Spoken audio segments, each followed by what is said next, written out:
Hello दोस्तों, आपका हमारे YouTube channel A to Z+ academy पर स्वागत है। आज हम JNU MA हिंदी के 2021 के पेपर को सॉल्व करते हैं। पहला क्वेश्चन, विद्यापति को कर्षण भक्तों की परंपरा में नहीं समझना चाहिए, यह कथन किस समालोचक का है? इसका आंसर आएगा हजारी प्रसाद त्रिवेदी जी। दूसरा है, जयमत जसचंद्रिका किसकी रचना है? इसका आंसर आएगा मधुकर का। तीसरा क्वेश्चन है, आला किस मौसम में गाया जाता है? यह आता है बरसात में।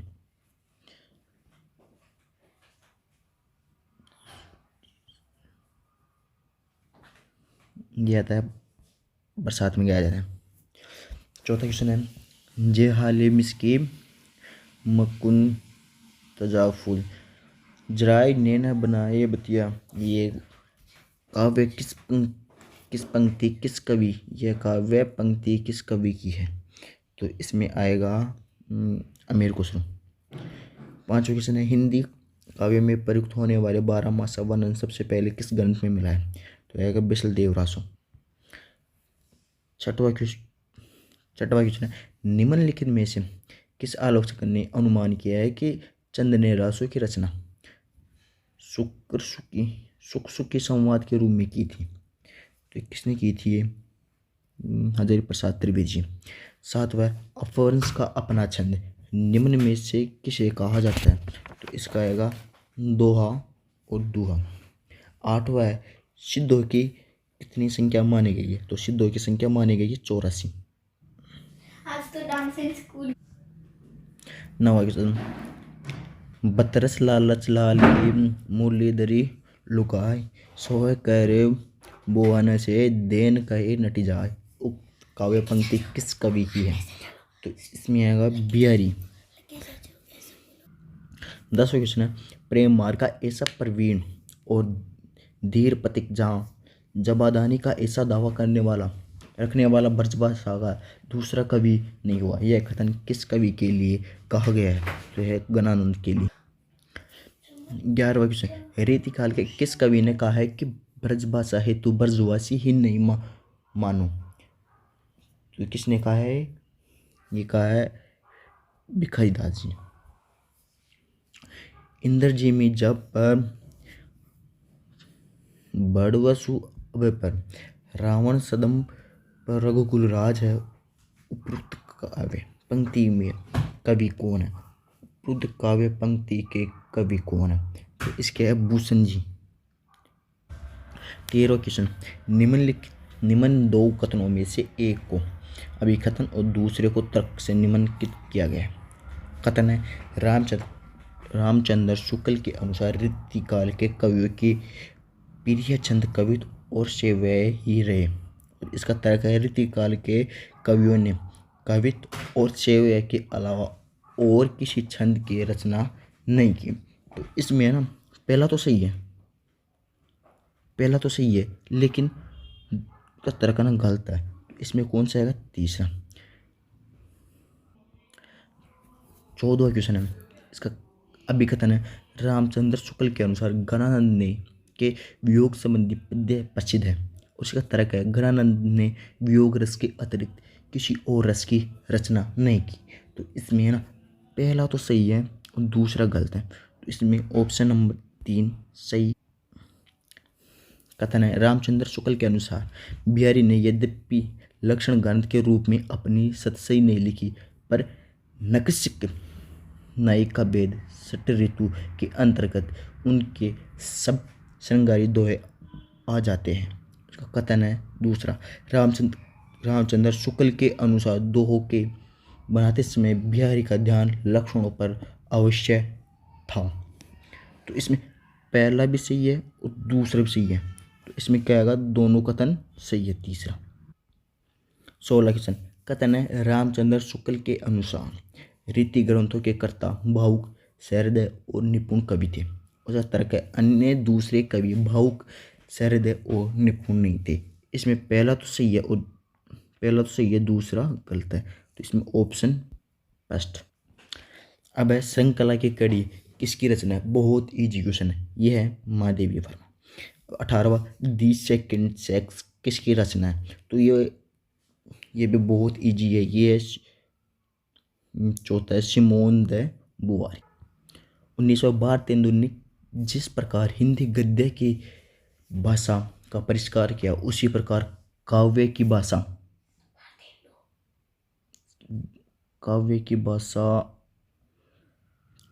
उसी प्रकार काव्य की ब्रजभाषा का भी यह कथन किसका है? तो यह कथन भारतेंदु यानी था आचार्य शुक्ल जी का। 20वां क्वेश्चन है, ऐसे बोलो बच्चों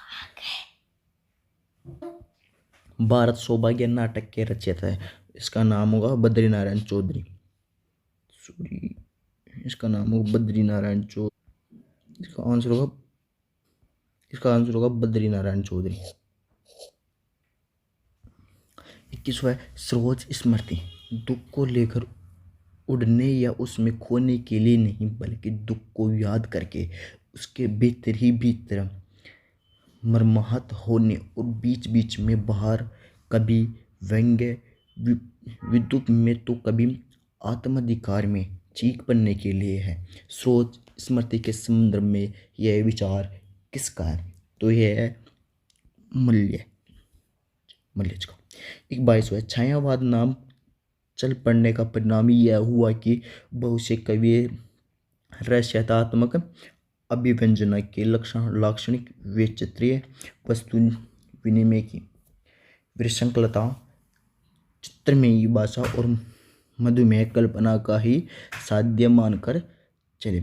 शैली की इन विशेषताओं की दुरारूप साधना में ही लीन हो जाने के कारण अर्थभूमि के विस्तार की ओर उनकी दृष्टि न रही। यह कथन किसका है? यह कथन आचार्य शुक्ल जी का है। 23वां देर रहा दीपक जलकर फूल, रोपी उज्ज्वल प्रभा पताका अंधकार ही यह भूल। उक्त काव्य पंक्ति किसकी है? तो यह बद्री नारायण भट्ट की। 24वां काव्य की भूमिका पुस्तक किसकी है? यह रामधारी सिंह दिनकर। 25वां क्वेश्चन वह रहस्यमय व्यक्ति अब तक न पाई गई मेरी अभिव्यक्ति है। उक्त काव्य पंक्ति के रचनाकार कौन है? इसका आएगा मुक्तिबोध। काल और अवधि के दरमियान काव्य संग्रह के रचयिता है, तो इसका विष्णु खर्रे। 27वां क्वेश्चन शब्द लिखने के लिए ही यह कागज बना है, यह रचना संग्रह किसका है? तो यह ज्ञानेंद्रपति। 28वां नई कविता की भूमिका आलोचनात्मक पुस्तक किसकी है? तो यह आएगी डॉक्टर प्रेम शंकर जी की। 29वां क्वेश्चन चौथा सप्तक के कवि नहीं है, जो चौथा सप्तक के कवि है कीर्ति चौधरी नहीं है। यानी ऊपर कौवे मंडरा रहे थे और नीचे कांपते हुए जल में अमरता की छाप छपा हुई मची हुई थी। उक्त पंक्ति के रचनाकार कौन है? तो केदारनाथ सिंह है। 31वां भारत का विराट जनवादी आंदोलन, जिसे हम भक्ति आंदोलन के नाम से भी जानते हैं, उन कनफटे योगियों और वामाचार्यों सिद्धों की प्रेरणा का मोहताज ना हो सकता था। भक्ति आंदोलन के संदर्भ में उक्त कथन किसका है? तो इसका कथन आएगा रामविलास शर्मा जी। 32वां सूर का संयोग वर्णन एक क्षणिक घटना नहीं है, प्रेम संगीत में जीवन की एक गहरी चलती धारा है। इसमें अवगाहन करने वाले दिव्य माधुर्य के अतिरिक्त और कहीं कुछ नहीं दिखाई पड़ता। कथन किसका है? तो यह आचार्य रामचंद्र शुक्ल जी का। सूरदास की किस रचना में अलंकार और नायिका भेदों के उदाहरण प्रस्तुत करने वाले कूट पद है? तो इसमें आएगी साहित्य लहरी। निम्नलिखित में से कौन सा अष्टछाप कवि नहीं है? तो इसमें आएगा हरिदास अष्टछाप कवि नहीं। मीरा का विद्रोह अंधे के हाथ लगा बटेर नहीं है। मीरा के संदर्भ में यह कथन किसका है? तो यह आएगा मैनेजर पांडे। यानी मीरा की उपासना पद्धति किस भक्ति भावना से संबंधित थी? यह माधुर्य भावना से संबंधित थी। 37वां डॉक्टर त्रिलोकीनाथ दीक्षित के अनुसार संत काव्य धारा का दार्शनिक आधार इनमें से किससे है? तो इसका उत्तर आएगा उपनिषद, अवधेय दर्शन, नाथ पंथ और इस्लाम धर्म सभी से हैं। रज्म किस काव्य धारा के कवि थे? रज्म संत काव्य धारा के कवि थे। रामचरित मानस मानस इनमें से किस भाषा का काव्य है? तो अवधी भाषा का। बहुत सरल क्वेश्चन है। तो 40वां, बिंबिया निम्नलिखित में से किस पुस्तक के प्रमुख पात्र हैं? तो इसमें से स्मृति के रेखा। 41वां क्वेश्चन है, भक्तमाल के अनुसार रामानुजाचार्य के शिष्य परंपरा के चतुर्थ शिष्य इनमें से कौन से है? इनमें आएगा रामानंद। प्रकाशन वर्ष के आधार पर निम्नलिखित जीवनियों के छपने का सही अनुक्रम कौन सा है? तो इनमें से सबसे आएगा माखनलाल चतुर्वेदी की जीवनी, फिर आएगा प्रेमचंद की कलम का सिपाही, आवारा मसीहा, सिक्कर के साकर, बी ये सही है, तो बी सही होगा। 43वां क्वेश्चन, निम्नलिखित में से कौन सा युग्म सही है? यानी अज्ञेय की आत्मनेपद सही है, ये भी। शमशेर बहादुर सिंह की दोहा भी, ये भी सही है। विश्वम्बर नाथ शर्मा कौशिक, इन दुबे जी का चिट्ठा, ये भी सही है। कृष्ण बिहारी मिश्र, इसका भैया का जंगल, ये भी सही है। सूर्यकांत त्रिपाठी निराला, इसका गेहूं नहीं है, ये गलत है। तो इसमें से कौन सा आएगा? तीसरा, यानी ABCD। भारतेंदु हरिश्चंद्र कृत नाटक चंद्रावली किसके जीवन चरित्र पर लिखी गई है? तो यह आएगा कृष्ण के जीवन चरित्र पर। 45वां, न बीबी बहुत जी में घबराइए, संभल लिए जरा होश में आइए, कहो क्या पड़ी तुम पे उगता है, सुनो मुझे कैसी फरियाद है। उक्त काव्य पंक्ति किसकी है? तो यह बाल मुकुंद गुप्त जी की। फिर से क्वेश्चन आ गया 46वां, प्रकाशन वर्ष के अनुसार निम्नलिखित में निबंधों का सही अनुक्रम क्या है? तो इसमें आएगा चिंतामणि, चितवन के बहा, रस आखेट, अशोक के फूल, तो दूसरा सही होगा। क्या है? निम्न में से कौन सा साहित्यकार नागरी पंचायत सभा की स्थापना से नहीं जुड़ा है? तो बाबू श्याम सुंदर दास, ये भी जुड़े हुए हैं। राम नारायण मिश्र, ये भी जुड़े हुए हैं। रामचंद्र शुक्ल, ये नहीं जुड़े हुए, शुक्ल जी नहीं थे। शिव कुमार सिंह, ये भी जुड़े हुए हैं। और आत्मा कामता प्रसाद गुरु, ये भी नहीं है। तो इसमें C और E यानी तीसरा सही है। शीतला प्रसाद त्रिपाठी का नाटक जानकी मंगल कब प्रकाशित हुआ? ये 1868, ये सेकंड ऑप्शन सही। 49वां, निम्नलिखित पत्रिकाओं की सूची 1 को संपादकों की सूची 2 से सम्मिलित कीजिए। तो पहला है आनंद कादम्बिनी। आनंद कादम्बिनी ये किसकी है?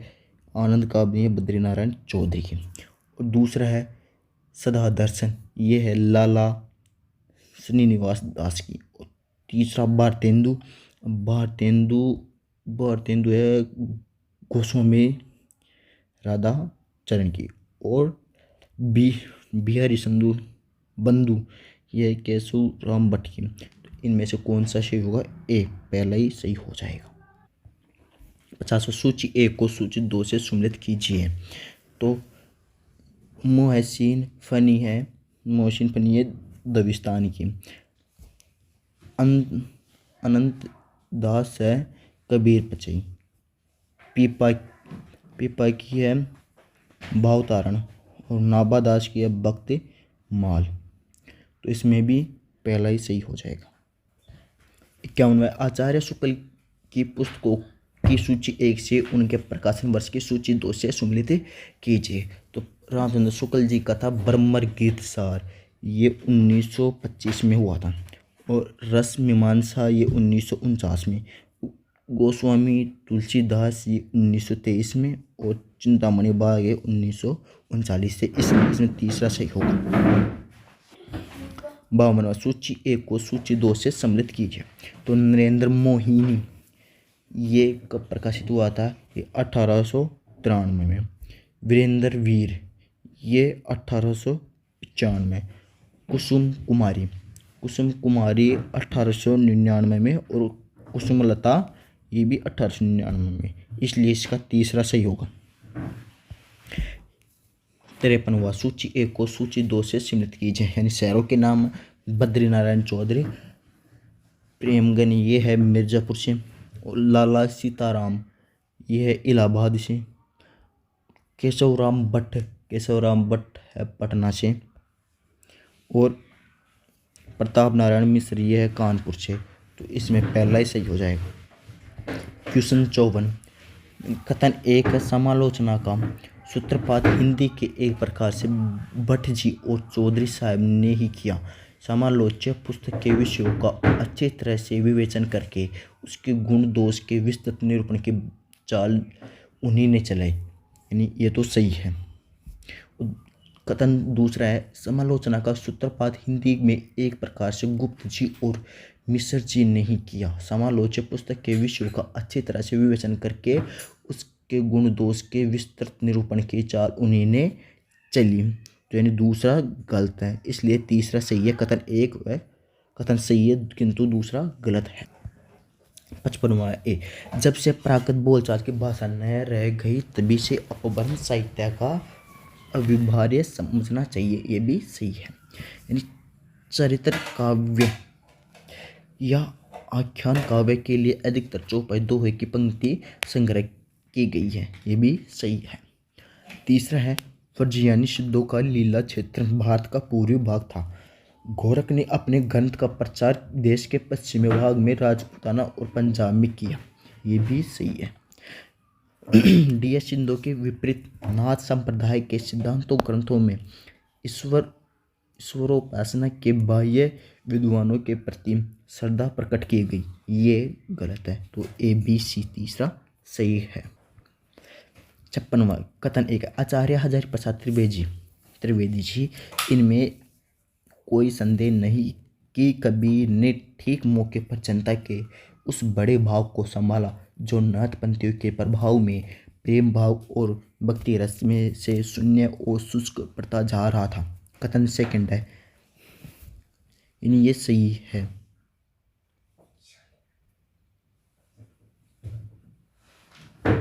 सॉरी ये गलत है।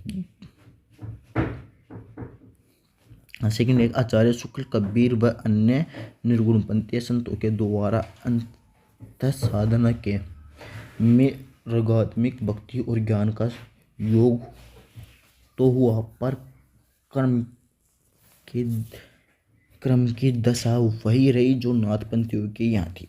इन संतों के ईश्वरीय ज्ञान रूप और प्रेम स्वरूप ही रहे, स्वरूप धर्म स्वरूप न हो पाए। यानी ये भी गलत है। तो इसमें दूसरा सही होगा। यानी 1 व 2 दोनों गलत। 57वां है, भाषा बहुत परिष्कृत और परिमार्जन न होने पर भी कबीर की उक्तियों में कहीं कहीं विलक्षण प्रभाव और चमत्कार है। प्रतिभा उनमें बड़ी प्रखर थी, इनमें संदेह नहीं है। यह कथन किसका है? तो ये आचार्य शुक्ल जी का है। 58वां है, कथन ए, आचार्य शुक्ल के अनुसार निर्गुण मार्गी संत कवियों की परंपरा में तोड़े ही ऐसे हुए जिनकी रचना साहित्य के अंतर्गत आ सकती है। यानी ये सही है। अंतरक है, आचार्य शुक्ल के अनुसार निर्गुण पंथ में मानव जीवन की भावना की विस्तृत व्यंजना नहीं है जो साधारण जन समाज को आकर्षित कर सके। तो इनमें ये भी सही है। तो ए होगा इसमें, ये इसकी व्याख्या सही है। 59वां है, इसका कथन एक, आचार्य शुक्ल के अनुसार गोस्वामी तुलसीदास के काव्य में कल्पित घटनात्मक प्रसंग कम पाए जाते हैं। तो इसमें ये सही होगा। और इसका तर्क है, आचार्य शुक्ल के अनुसार तुलसीदास की प्रतिभा नवीन प्रसंगों को लेकर चलने वाली थी, बने बनाए प्रसंगों की उद्भावना करने वाली नहीं। यानी ये गलत है। तो इसमें आएगा तीसरा, ये सही है परंतु आर नहीं है। 60वां क्वेश्चन है, कथन 1, आचार्य शुक्ल के अनुसार सूरसागर इतने प्रगल्भ और काव्यपूर्ण है कि आगे आने वाले कवियों की श्रृंगार और वात्सल्य की उक्तियां सूर की झूठी सी जान पड़ती है। तो ये भी सही है। और कथन तर्क है, शुक्ल जी के अनुसार सूरसागर किसी चली आती हुई शास्त्रीय लिखित परंपरा का पूर्ण विकास सा प्रतीत होती है, लेकिन यह गलत है। तो इसका तीसरा सही होगा। 61वां का ए, रीतिकाल के अधिकांश कवि वास्तव में आचार्य थे, यानी ये गलत है। यानी रीति ग्रंथों के कर्तव्य और सरदेर और निपुण कवि थे, बिल्कुल सही है। रीतिकाल में ब्रजभाषा के व्याकरण का मानकीकरण और परिमार्जन हुआ, ये गलत है। यानी रीति ग्रंथों का विकास अधिकतर अवधि में हुआ, ये सही है। इसका कथन होगा बी और डी सही है। तीसरा 62वां, प्रारंभिक हिंदी के प्रकथनों की सही है। सब शब्द सौरांत होते हैं, व्यंजनात्मक नहीं। बी है, संज्ञा विशेषण के अंत में उ पुल्लिंग और ई स्त्रीलिंग की पहचान है। और सी है, आचार्य शुक्ल ने अपना हिंदी साहित्य का इतिहास सिद्धों की वाणियों से शुरू किया है। तो इसमें आएगा ये पहला भी सही है, दूसरा भी सही है, तीसरा भी सही है, यानी ए बी सी तीनों सही है। 63वां, देवनागरी लिपि के संदर्भ में निम्न तथ्यों को पढ़िए। ए है, इनमें एक वर्ण से एक ही ध्वनि संकेतित होती है, ये भी सही है। यानी बी है, देवनागरी के प्रत्येक अक्षर उच्चारित होते हैं, बी भी सही है। सी है, देवनागरी वर्णों के नाम उच्चारण के अनुरूप है, सी भी सही है। डी है, इनमें से संयुक्त अक्षरों को लिखने के मानक एकल पद्धति आरंभ से की गई है, गलत है। तो ए बी सी तीसरा सही है।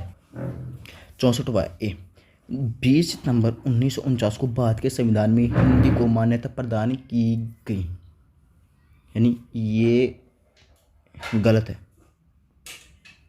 ये गलत है। संविधान की बी है, संविधान की धारा 120 के अनुसार संसद का कार्य हिंदी व अंग्रेजी में किया जाता है, यह सही है। सी है, 26 जनवरी 1950 को संविधान लागू हो गया और उसमें यह व्यवस्था कर दी गई कि हिंदी को 1965 तक राजभाषा के पद पर आसीन कर दिया जाएगा। तो इनमें से ए तो गलत है और बी और सी सही होगा। 65वां, इसमें ए है, ब्रजभाषा की उत्पत्ति स्वर से अपभ्रंश से हुई है। बी है, व्यंजन के अल्प प्राण कर देने की प्रवृत्ति ब्रजभाषा में है। सी है, ब्रजभाषा सामान्यतः ओकारांत प्रधान बोली जाती है। इनमें से ये पहला भी सही है, दूसरा भी सही है, तीसरा भी सही है। तो ए बी सी तीनों सही है, तो चौथा सही होगा। 66वां है, ए, खड़ी बोली की तुलना में अवधि में स्वरों की मात्रा अधिक है, तो यह है गलत।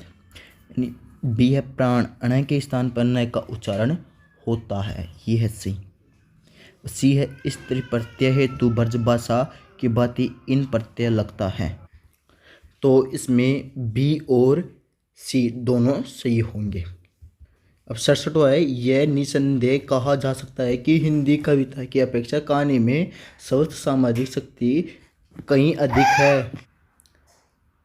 अधिक है और आज उपन्यास की तरह कहानी सामाजिक परिवर्तन के लिए जोरदार साहित्य शास्त्र का काम कर रही है। नई कहानी के संदर्भ में उक्त कथन किसका है, तो यह है नामवर सिंह जी का। 68वां क्वेश्चन है कि किस आलोचक ने कहानीकार प्रेमचंद से उपन्यासकार प्रेमचंद का श्रेष्ठ माना है, तो इसमें आंसर हुआ रामविलास शर्मा जी। 69वां, छायावाद के संदर्भ में नामवर सिंह के निम्न विचारों या मतों से सत्य विचारों को पहचानिए। इसमें पहला है, छायावाद व्यक्तिवाद की कविता है जिसका आरंभ व्यक्ति के महत्व को स्वीकार करने और करवाने से हुआ, ये सही है। दूसरा, छायावाद कवियों ने प्रकृति के छिपे हुए इतने सौंदर्य स्तरों की खोज की वह आधुनिक मानव के भौतिक और मानसिक विकास का सूचक है। ये भी सही है। तीसरा, व्यक्तिवाद के मूल से छायावाद में जो तीसरी बात पैदा हुई है वह है भावुकता। सही है। चौथा है, छायावादी कविता का शब्द सौंदर्य उसके स्वतंत्र शब्दों में जितना निहित उतना शब्दों में लय में क्रम में नहीं है। ये गलत है। तो इसका आंसर होगा ए बी सी तीनों। दूसरा।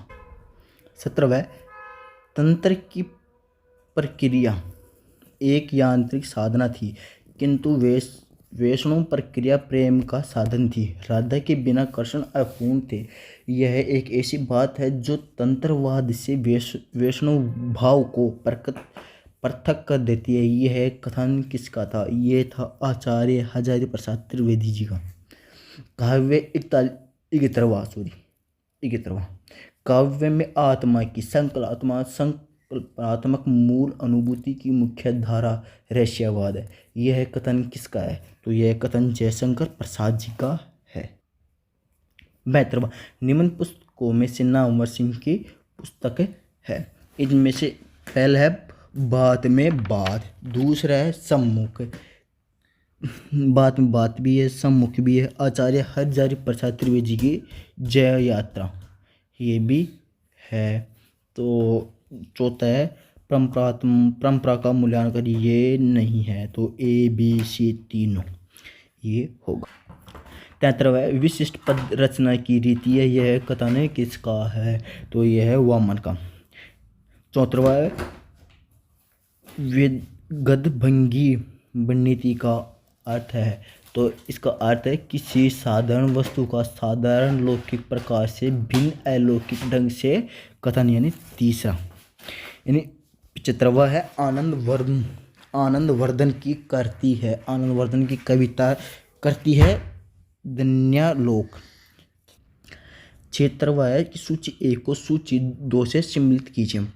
पहली है मम्मट की है काव्य प्रकाश। बी है आचार्य भरत की है नाट्य शास्त्र। वामन की है अलंकार स्तुति। और अभिनव गुप्त की है धन्य लोक लोचन। तो इसका आंसर होगा चौथा। 77वां, उदात्त सिद्धांत के प्रतिपादक है लोजाइन्स। 78वां, कलाकार में सौंदर्य की उत्पत्ति होती है और भावक में सौंदर्य की पुनरुक्ति होती है। यह कथन किसका है? तो है क्रोचे। 79वां, the principles of literary criticism पुस्तक के रचनाकार है। तो इसके रचनाकार I.A. रिचर्ड्स। 80वां, कथन कलाकार में सौंदर्य की उत्पत्ति होती है। ये सही है। भावक में सौंदर्य की पुनरुक्ति होती है। ये भी सही है। तो इसका ए सही होगा। कथन ए और आर दोनों सही है और आर एक की सही व्याख्या है। 81वां, यानी कथन है तुलसीदास की रचनाओं में कई प्रकार की काव्य शैलियों का प्रयोग हुआ है। ये सही है।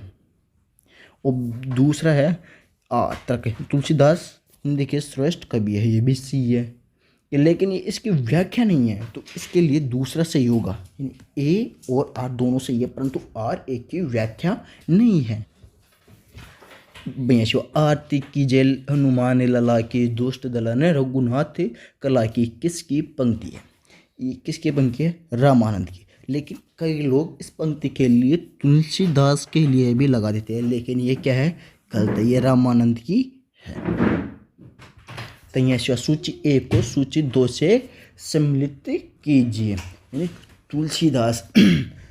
तुलसीदास का होगा चौथा, यानी दोहावली। ईश्वरदास का होगा तीसरा, यानी सत्य कथा। और अग्रदास की है ध्यान मंजरी और नाभदास की है भक्तमाल। तो इसके लिए तीसरा सही होगा। 84वां है यानी कृष्ण गीतावली के रचनाकार है, किस कृष्ण गीतावली के रचनाकार कौन है? तुलसीदास जी। 85वां, ठेठ अवधि की जो मिठास हमें जैसे कि पद्मावत में मिलती है, वह जानकी मंगल पार्वती मंगल बरवे रामायण और रामलला नैचों में हम पाते हैं। यह कथन किसका है? तो यह कथन रामचंद्र जी शुक्ल का है। 86वां, रामचरितमानस में तुलसीदास केवल कवि के रूप में नहीं, उपदेशक के रूप में आते हैं। यह कथन किस आलोचक का है? तो यह है रामचंद्र शुक्ल जी का। 87वां, इनमें से कौन सा उपन्यास सांप्रदायिक दंगों को आधार बनाकर लिखा गया है? इसमें से है शहर में कर्फ्यू। 88वां, इधर समकालीन कहानी के लेख नाम पर इतिहास चक्कर को फिर पीछे लौटाया जा रहा है। यह कथन किसका है? तो ये है राजेंद्र यादव का। 89वां, तमस उपन्यास में तमस शब्द का प्रतीकार्थ क्या है? तो तमस का है अंधकार। 90वां, यारों की यार कहानी के रचयिता कौन है? इतना सरल क्वेश्चन है कि इसका आ जाएगा कृष्णा शोभती। 91वां क्वेश्चन, मानस हंस का उपन्यास किस कवि के जीवन पर आधारित है? यानी मानस, यह है तुलसीदास जी। 92, सिक्कर मूलतः विद्रोह का आख्यान है। यह किसका कथन है? यानी सिक्कर मूलतः विद्रोह का आख्यान है। यह कथन किसका है? तो यह रामस्वरूप चतुर्वेदी जी का। 93वां क्वेश्चन, निम्नलिखित में से कौन सी कहानी शेखर जोशी द्वारा लिखित है? तो इसका कोशिका घटाकार। 94वां, निम्न में से कौन सी कहानी के रचनाकार भीष्म शाहनी नहीं है? तो इसका है राजा निर्बसिया। 95वां है, निम्न में से भुवनेश्वर की कौन सी रचना है? तो भुवनेश्वर की है स्ट्राइक। 96वां है, पुरुषों ने स्त्रियों को अपनी पशु संपत्ति समझकर उन पर अत्याचार करने का प्रयास बनाया है। यह मेरे साथ नहीं चल सकता।